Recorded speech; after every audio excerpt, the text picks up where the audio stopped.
अस्सलाम वालेकुम ख्वातीन और हज़रात, शुरू करते हैं आज का हस्बेहाल। मैं हूं आपका मेज़बान जुनैद सलीम और मेरे साथ तशरीफ रखते हैं क्लासिकल मौसीकी के एक उस्ताद और उनके साथ एक रॉक स्टार। ना चांदी दी, ना सोने दी, ना पित्तल भरी बारात, ओ मैनू दर्दी गली करवा दे, नचा मसारी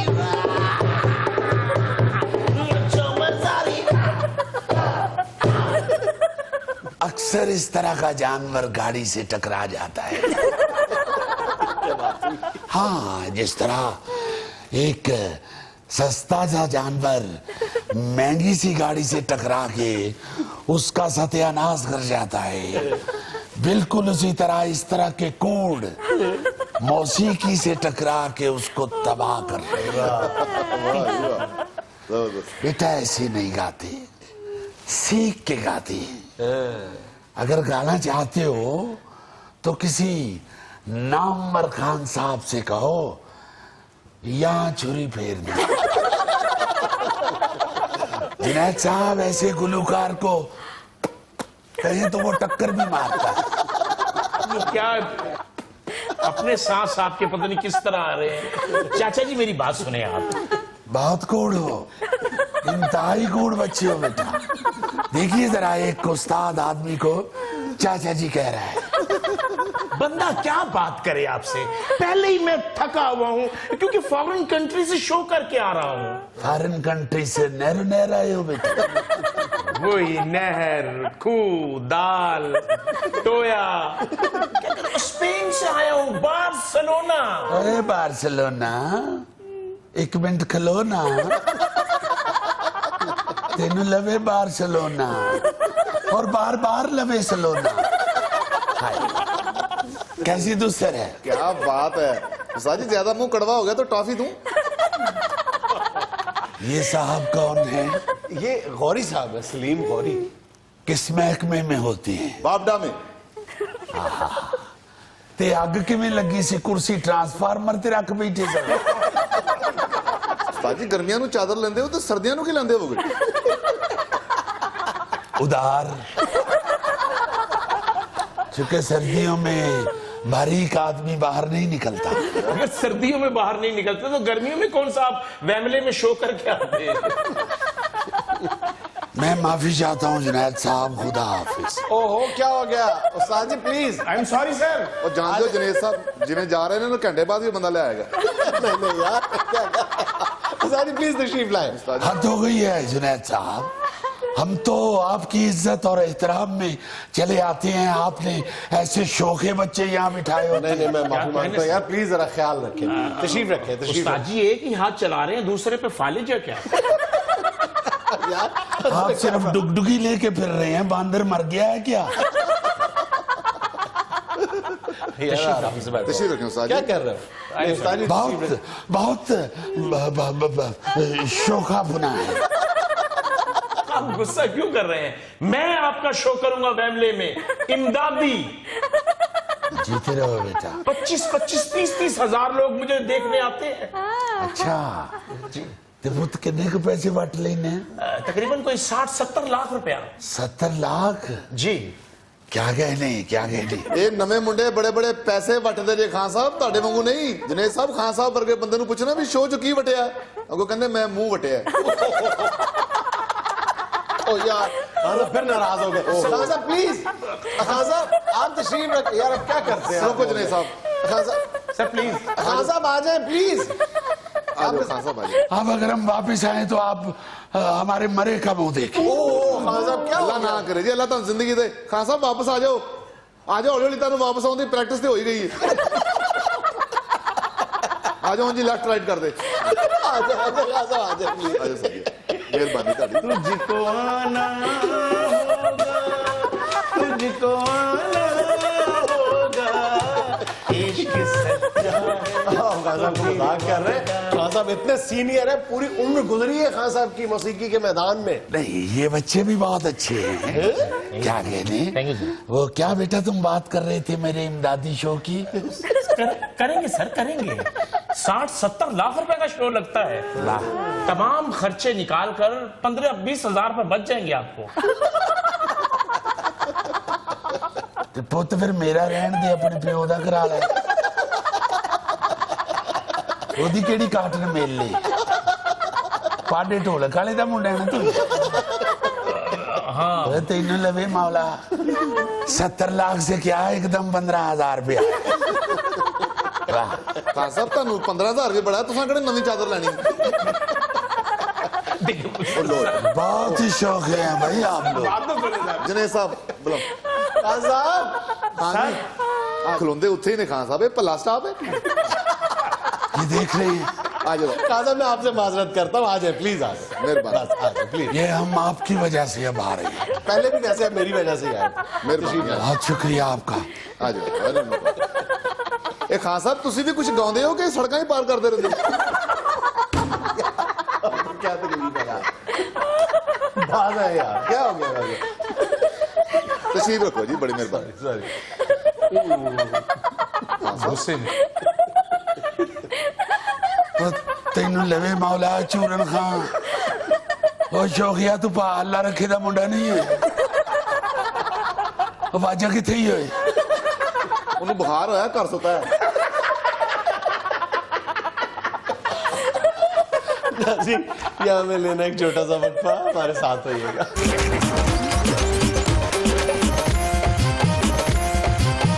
खबरों में सबसे पहले तो एक बड़ी अहम मेरे लिए खबर ये है कि आज मुनव्वर शरीफ साहब की बरसी है। अजीजी जी लगता है जैसे कल की बात है, हालांकि 40वीं बरसी है उनकी। बहुत बड़ा पाई हुआ है मजाक के हवाले से, बहुत बड़ा।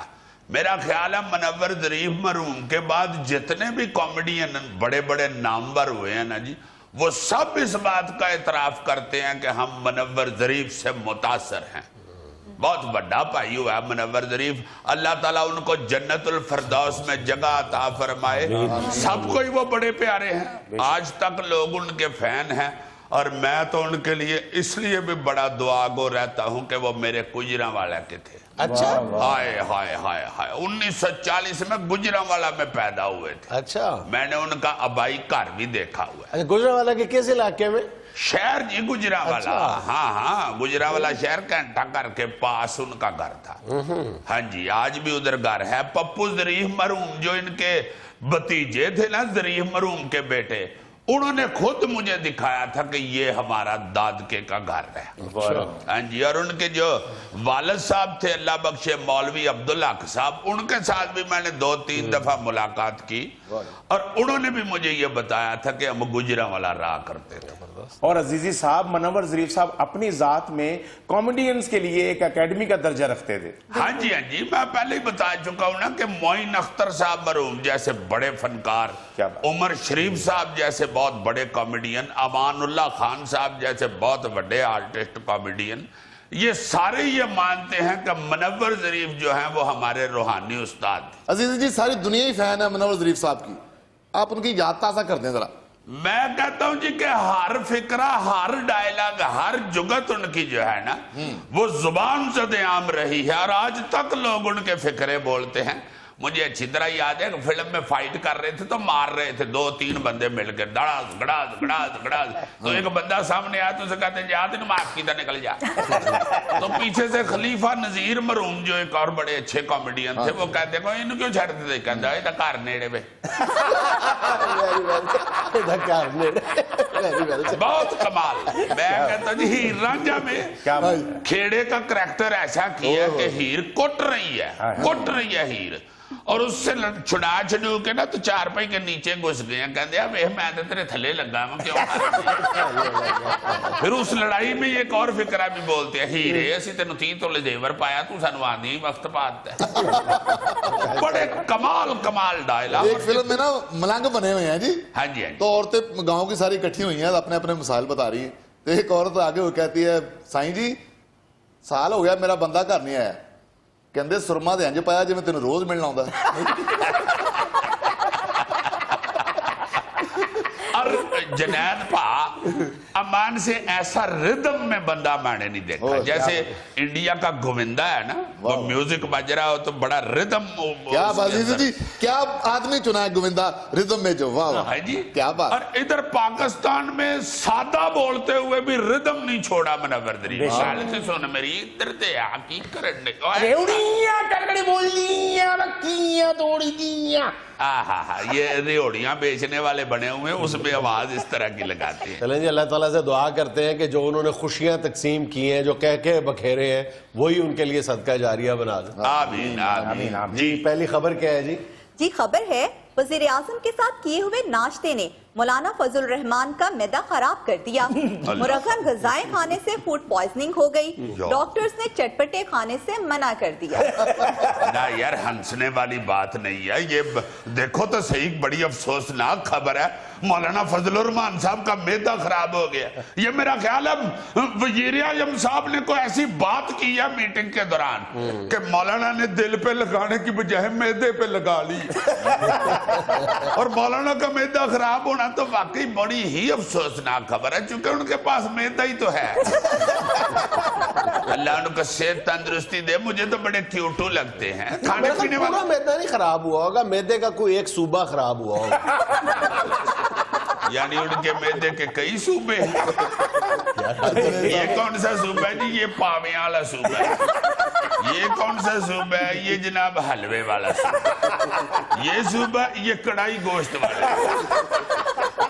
ये छोटा सूबा, ये नान चटनी है ना। वो असल में मौलाना से बड़ी मोहब्बत करते हैं नवाज शरीफ साहब भी, और उन्होंने जज्बाती होकर ना उनके नाश्ते की तरतीब गलत करवा दी। पहले सिरी पाए नान शान खाने के बाद लस्सी पी के, तो उसके बाद मूलियों वाले परांठे खा बैठे।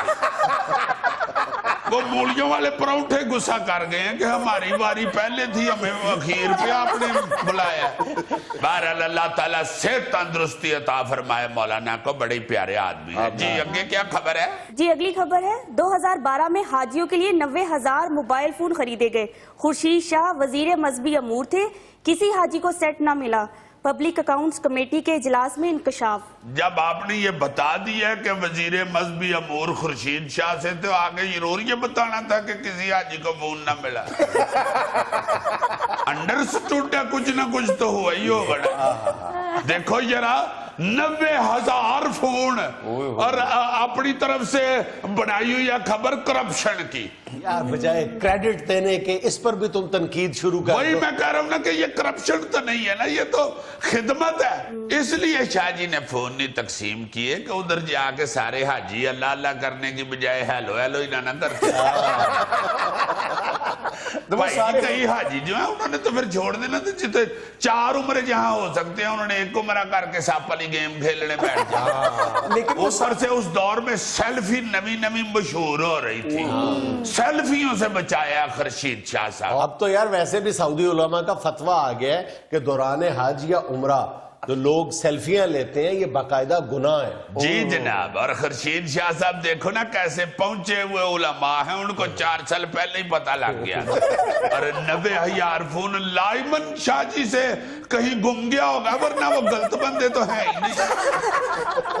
हाँ यार, जितनी उस दौर में फोन की छीना झपटी हो रही थी, 45,000 तो किसी ने छीन लिया। बाकी 45,000 शाह जी कहीं रख के भूल गए।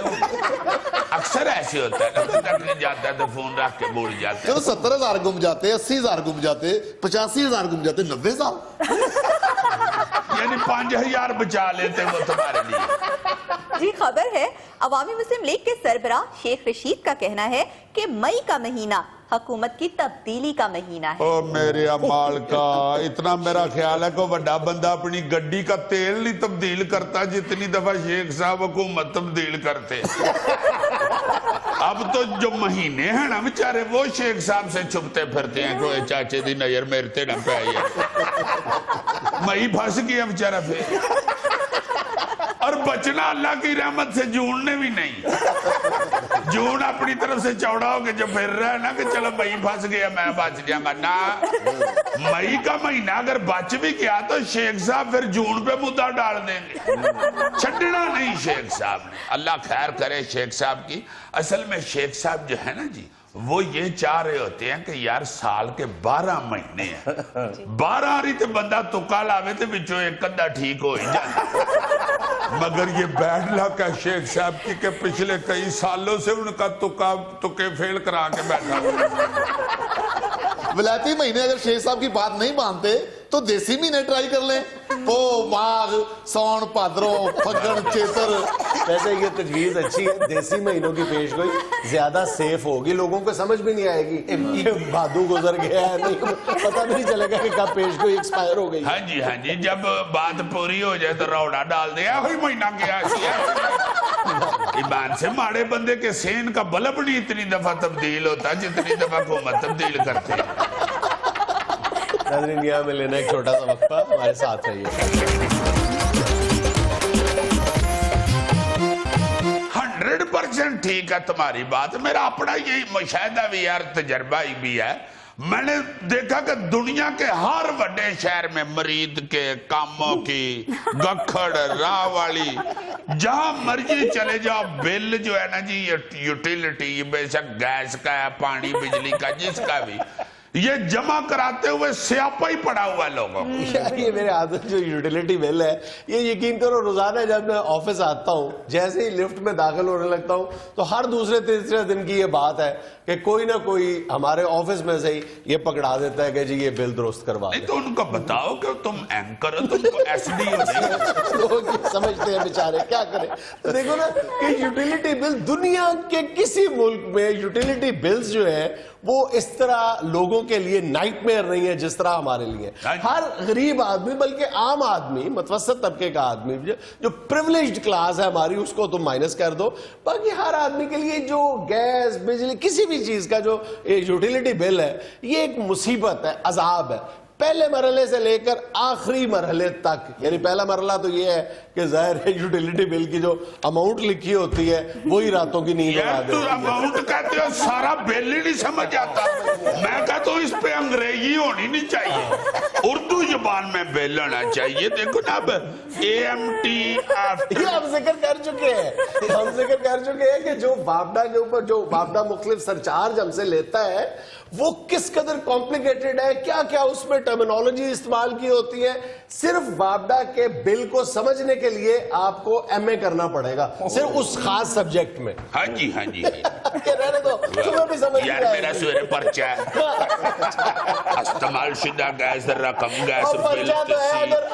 अगर ये बिल सुबह तक जमा ना करवाया तो पर्चा तुम्हारे खिलाफ है। ये भी अज़ाब है। नहीं, मैं सीरियस कह रहा हूँ, ये भी एक अज़ाब है। दुनिया में ऐसे कहीं होता है कि जनाब कल बिल की आखिरी तारीख है और आज बिल फेंक के जा रहे हैं आपके घर में, अब वो बिल रिसीव करना भी आपकी जिम्मेदारी है यार। ये असल में जो बिल फेंकने आता है उसके जेहन में ये होता है ना कि कारोबार ते चल नहीं रहा, गर्मी उतो इन्नी पैन रही है, बत्ती आउन नहीं रही, रफीक घर ही होएगा, कराएगा जब।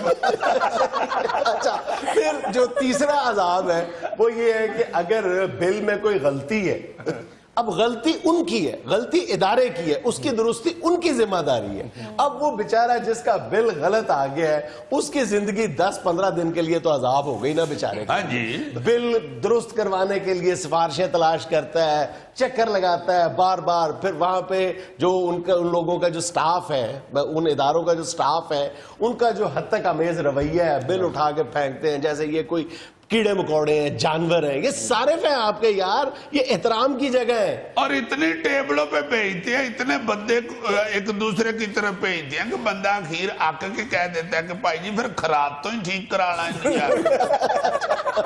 फिर आता है जनाब असल मरहला बिल जमा करवाने का, जहां पे आपको लाइनों में लगना पड़ता है। अब देखो कितने अफसोस और शर्म की बात है कि स्टेट बैंक ऑफ पाकिस्तान की वाज़ेह हिदायत है तमाम बैंकों को। पहली बात तो यह कि तमाम बैंकों को पाबंद किया गया है कि वो यूटिलिटी बिल्स वसूल करें, ठीक है। और फिर जो बैंक यूटिलिटी बिल्स वसूल करें उसके लिए बाकायदा एक उन्होंने हिदायत दी हुई हैं जिनकी खिलाफ वर्जी पर बैंक पर जुर्माना आयद किया जाएगा।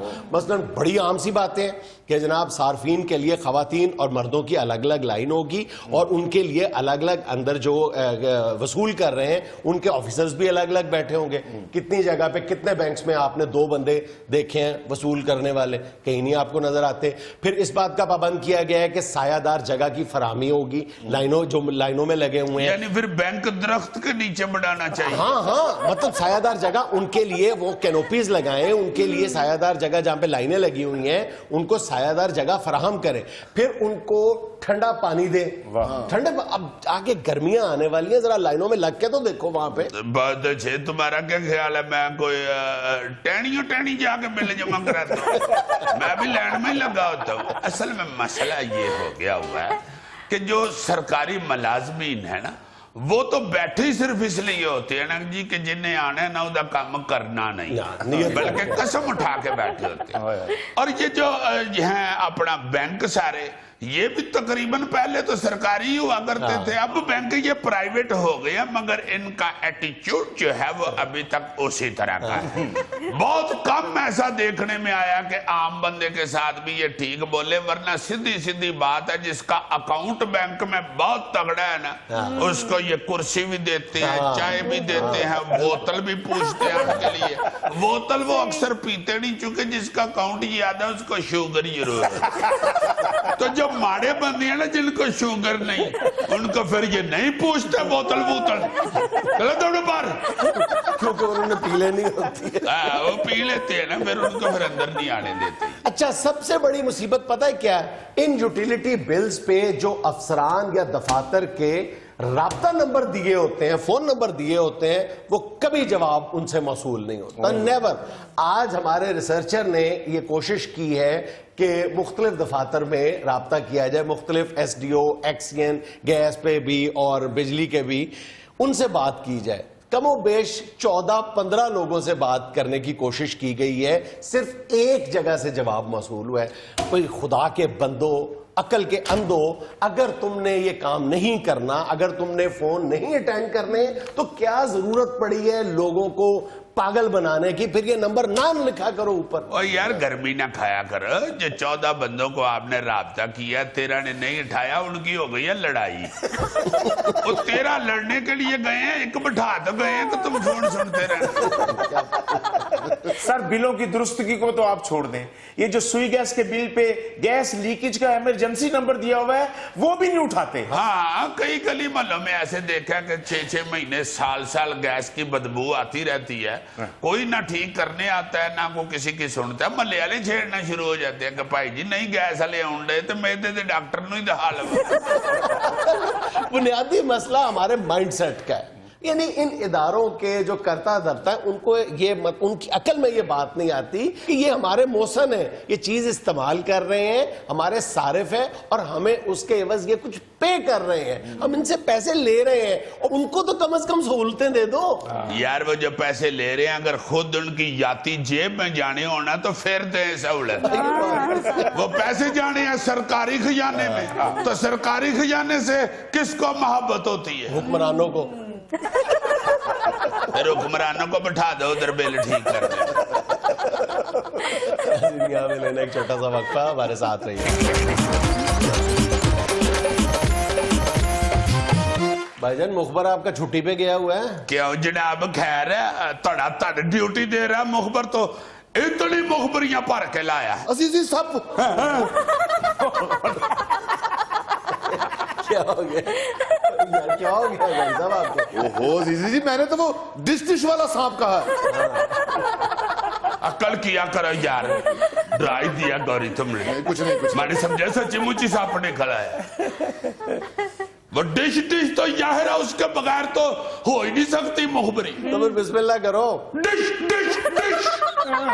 डिश पहले बंदे बन जाओ तो मैं तुम्हें बता मैं माफी चाहता ले जी। पहली मुखबरी ये है कि एक खतून जिनका इमरान खान साहब के साथ बेताल्लुक रहा है। क्या ताल्लुक रहा है? यार वो ताल्लुक बाद में टूट गया था। वो कहते नहीं है कि लाई बेकदरा नल यारी तो टूट गई तड़क करके, वो वाला ताल्लुक रहा हो। मजबूरी के हालात ने रोने न दिया। सीधी तरह कहो रेहाम खान यार।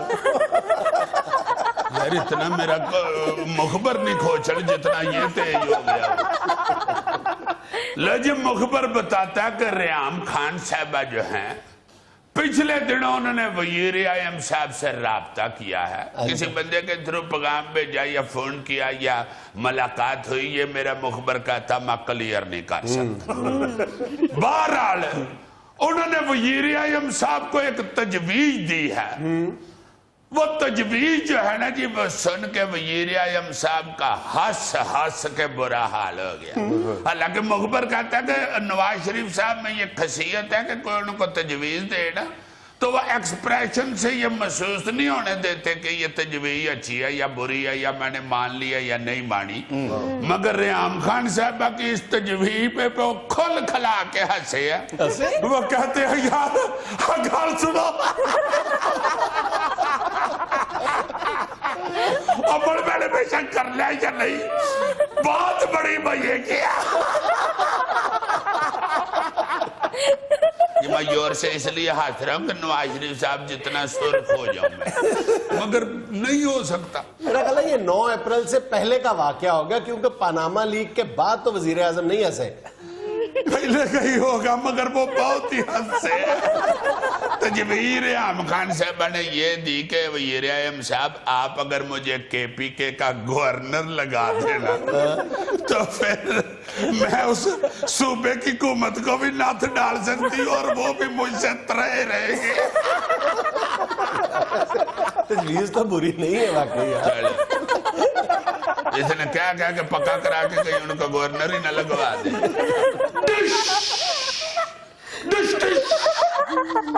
लाजी जो दूसरी मुखबरी है वो कुछ थोड़ी सी खतरनाक है। अच्छा लाजी मुखबरी ये है कि सौलत मिर्जा जो एक मुलजम हुआ है और उसके बयानात ने सिंध की सियासत में हलचल मचा दी थी, बिल्कुल उसी तरह का एक बयान वीडियो के जरिए रिकॉर्ड किया गया है पंजाब के जेल के अंदर। और वो जो बयान है उसमें एक पंजाब की आला सियासी शख्सियत के हवाले से उस मुजरिम ने मुलजम ने बताया है कि किस तरह वो शख्सियत मुझसे कत्ल भी करवाती रही है और गैर कानूनी काम करवाती। अरे वाह, पनामा लीक के बाद जेल लीक। हाँ जी, वो बड़ी जल्दी मुखबर बताता है कि बयान जो है वीडियो वो मंजर आम पे वो 1 मिनट जरा ब्रेक तो लगाओ, इस बात की वजाहत करो कि पंजाब की आला तरीन शख्सियत या खाली आला शख्सियत? यार आला तरीन नहीं, आला शख्सियत। वो जो वीडियो बयान सामने आने वाला है उससे वो आला सियासी शख्सियत जो है उसके ऊपर इल्जामात की बुछाड़ है, जिससे मुखबर बताता है कि पंजाब की सियासत में एक और पुचाल आने वाला है। यार पुचाल हमने क्या करना है? दोनों में से एक शख्सियत का नाम तो बताओ ना। यार पकड़ा गया है या जिसने पकड़े जाना है? यार जो पकड़ा गया है वो है नवीद कमांडो। अच्छा, तो फिर जिसने पकड़े यार जाना तुझे है अंकल को हाथ मारा करो। तुमने कहा एक बताओ। अच्छा ठीक है, फजूल में गुफ्तगू किया करो। मैंने मुखबर को कह देना कराने तो ना। ठीक है यार, मैं नहीं बताता आप बड़े हाजी साहब आउन के 10 देंगे। ठीक है, अब ठीक है, चलो इतना ठीक है। डिश डिश डिश सीधा ही ना हो जाए, फटाफट डिश कर दो।